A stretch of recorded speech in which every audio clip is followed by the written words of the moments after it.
Bienvenue dans Radicalement Vivante, le podcast brut, vibrant et sans filtre pour les femmes qui veulent reprendre le pouvoir sur leur vie, leur corps et leur vérité. Je suis Julie, thérapeute et enseignante holistique, ancienne anorexique, mère après stérilité, femme libre après le chaos. Et ici, je te parle de ce qui traverse, brûle, libère, répare, pour t'aider à reprendre le pouvoir sur ta vie. Aujourd'hui, on va parler d'un sujet qui concerne énormément de femmes et qui est probablement beaucoup plus complexe que ce qu'on t'a raconté. Les compulsions alimentaires. Ce moment où tu sais très bien que tu n'as pas faim mais que tu vas aller manger quand même. Et derrière ça, il y a souvent la même pensée qui tourne. On est toutes pareilles de ce côté-là. Qu'est-ce qui cloche chez moi? Pourquoi j'ai fait ça? Pourquoi j'arrive pas à me contrôler?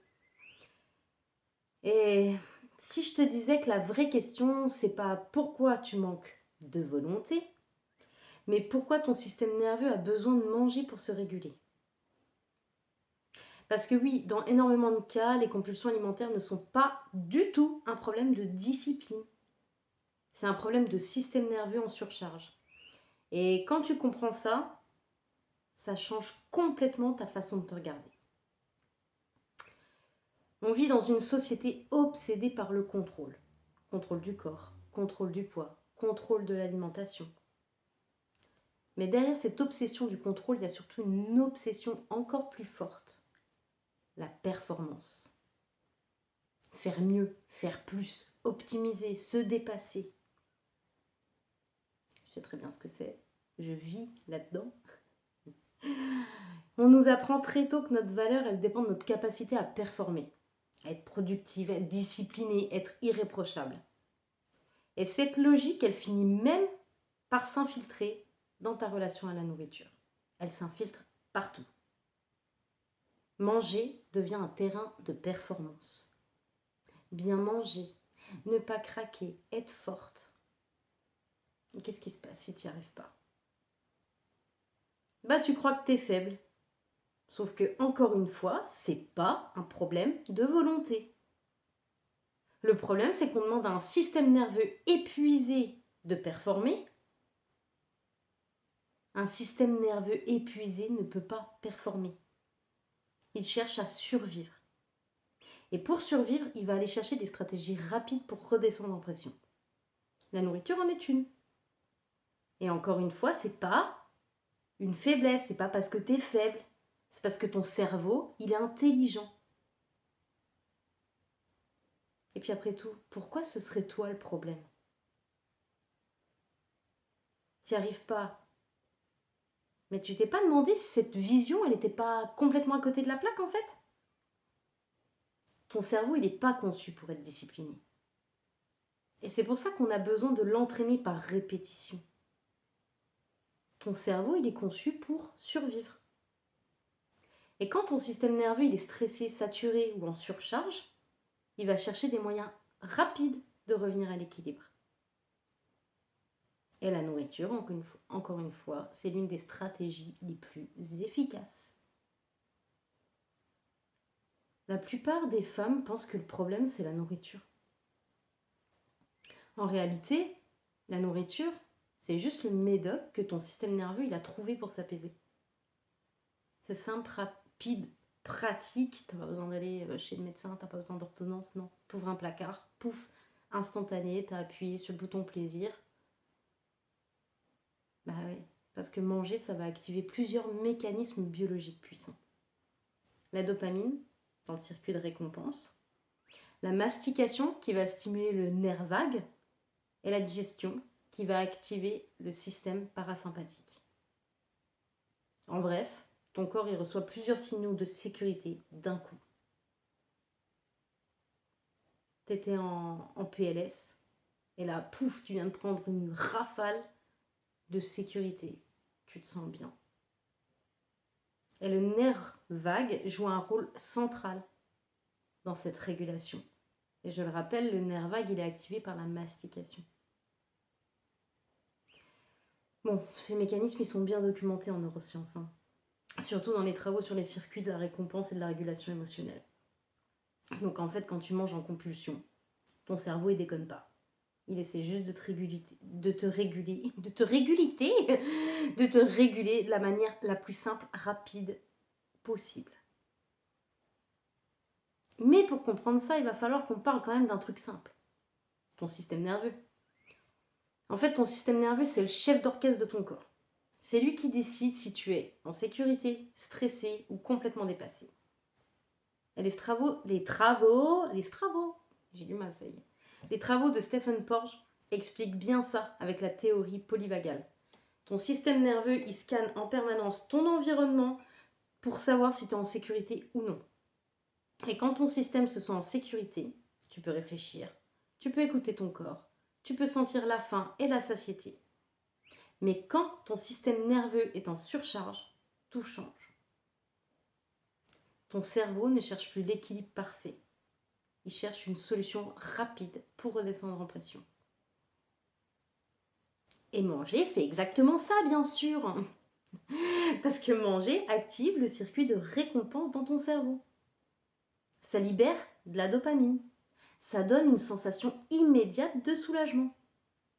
Donc oui, la compulsion alimentaire est souvent une tentative biologique de régulation. Ton cerveau n'essaie pas de te saboter. Il essaie de t'aider avec les moyens qu'il a. Et alors, si tu es hypersensible neuro A, tu vis probablement plusieurs choses. Tu ressens tout très intensément, tu analyses tout super vite, tu réfléchis énormément et ton système nerveux est très réactif. C'est pas un cerveau, c'est pas un défaut, t'es comme ça, c'est tout. Mais sans outil de régulation, ça devient ultra épuisant. Et à un moment donné, ton système nerveux, il va dire stop. Et il va prendre la solution la plus rapide. Manger. Et encore une fois, c'est pas parce que t'es faible. C'est parce que ton corps, il cherche à se stabiliser. Par contre, c'est là que va arriver le piège classique. Tu fais une compulsion et tu culpabilises. Donc, tu décides de reprendre le contrôle. Tu fais attention, tu te restreins. Tu compenses. Et ce contrôle crée, je te le donne en mille, encore plus de stress nerveux, bien sûr. En fait, j'ai une clientèle qui m'a dit, en fait, je sors jamais, je suis un hamster dans sa roue, je sors jamais de la boucle. Bah non, mais c'est exactement ça. C'est exactement ça. Résultat, le système nerveux finit par exploser. Et la compulsion, elle revient. Et ce cycle est extrêmement courant dans les troubles du comportement alimentaire. C'est pour ça que la solution, c'est pas de mettre plus de contrôle. La solution est plus de régulation. Et moi, j'adore travailler avec ces deux approches. Pour moi, mais c'est tellement complémentaire. Le neurosciences et l'énergétique au service du corps entier. La science, elle va parler au mental. Elle permet de comprendre ce qui se passe dans ton cerveau. Okay. L'énergétique, elle va parler au corps, aux sensations, à ce qui circule ou ne circule plus. Et il faut que tu saches que quand ton système nerveux il est saturé, bah ton énergie, elle circule plus correctement. Tu te sens bloqué, tendu, agité. Tu es complètement vidé. Potentiellement, tu as des douleurs, des contractures. Et pour éviter ça, eh ben, c'est la nourriture. Elle devient encore une tentative de relancer quelque chose, tu vois. C'est une régulation biologique, mais aussi énergétique. Voilà, c'est pour ça que de toute façon, dans mon travail, je combine ces deux approches, parce que pour moi, comprendre ne suffit pas. Il faut aussi ressentir, et il faut aussi passer à l'action en réentraînant son système nerveux. Pour moi, l'un ne va pas sans l'autre. Et je suis sûre que tu connais cette sensation. Quand tu es stressé, ton corps est contracté, ta respiration est haute, ton ventre est serré. Et quand tu manges, ton corps il se détend, même si c'est très léger. Et c'est exactement ça la régulation. Et c'est ce qui change vraiment la donne. C'est pas d'apprendre une nouvelle règle alimentaire. C'est pas un énième protocole nutritionnel. Ce qui change la donne, c'est de comprendre ce qui se passe réellement dans ton système nerveux quand la compulsion elle arrive. Parce qu'à partir du moment où tu comprends ça, t'arrêtes de te battre contre toi-même. Et c'est pour ça que j'ai écrit un e-book. Tu sais que tu n'as pas faim, mais tu manges quand même. Dans ce livre, je te décortique précisément ce moment-là. Le moment où ton cerveau il prend le dessus. Le moment où tu sais, mais que tu fais quand même parce que c'est plus fort que toi et que surtout tu as envie que ça s'arrête et que...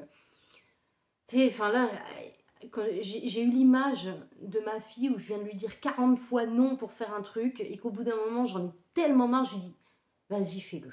Tant pis, fais-le, j'en ai marre. C'est exactement pareil. Du coup, je me souviens plus de ce que je voulais dire. Hein. Ah oui, voilà, ça y est. Donc, dans ce livre, je veux surtout t'expliquer comment utiliser la régulation du système nerveux pour sortir enfin de tes cycles, sortir de ta roue de hamster. Là. Et c'est d'ailleurs le premier volet d'une série de e-books que je prépare autour du rapport à l'alimentation, des compulsions et de la sécurité intérieure. Parce que la vérité, c'est que la majorité des femmes essayent de résoudre un problème nerveux avec du contrôle. Du contrôle en général dans sa vie et en l'occurrence là du contrôle sur son alimentation. Et ça ne peut pas marcher. On ne peut pas ajouter du contrôle quand le problème c'est le contrôle justement. Je pense que si tu devais retenir une seule chose de cet épisode, ce serait ça. Tu manges pas en compulsion parce que tu manques de volonté. Tu manques pas de discipline, tu manques pas de contrôle. Tu manges parce que ton système nerveux essaye de se réguler. Et tant que tu ne travailleras pas sur ta régulation, tu resteras coincé dans ce cycle, donc dans ta petite roue de hamster. Contrôle, perte de contrôle, culpabilité, contrôle, perte de contrôle, culpabilité. Et la vraie sortie du chaos, c'est d'apprendre à stabiliser ton système nerveux et ta sécurité intérieure. Ça se bosse tout le temps. Ça se bosse tout le temps jusqu'à ce que ça devienne une habitude et que ton système nerveux se sente en sécurité pour ne plus avoir besoin de manger par compulsion. De remettre du plaisir dans ta relation à la nourriture. De la conscience. Ok ? Et ça, c'est vraiment ce que j'ai envie d'enseigner dans mes accompagnements. Ok ? Je vais m'arrêter là pour aujourd'hui. Cet épisode touche donc à sa fin. J'espère qu'il t'a plu autant qu'à moi ça m'a plu l'enregistrer. Si cet épisode t'a parlé, partage-le, laisse un avis, envoie-le à une amie. Ça aide vraiment le podcast à toucher plus de femmes qui vivent la même chose. Et si tu veux aller plus loin sur le sujet des compulsions alimentaires, je t'ai mis en description le lien vers mon e-book « Tu sais que tu n'as pas faim, mais tu manges quand même ». Et si tu veux travailler plus profondément sur ton système nerveux, ta relation à la nourriture et ta sécurité intérieure, je propose aussi des accompagnements sur mesure pour les femmes hypersensibles neuroatypiques qui veulent sortir de ces cycles. Je te dis à très vite dans le prochain épisode et surtout n'oublie pas, on survit par habitude, on vit par choix.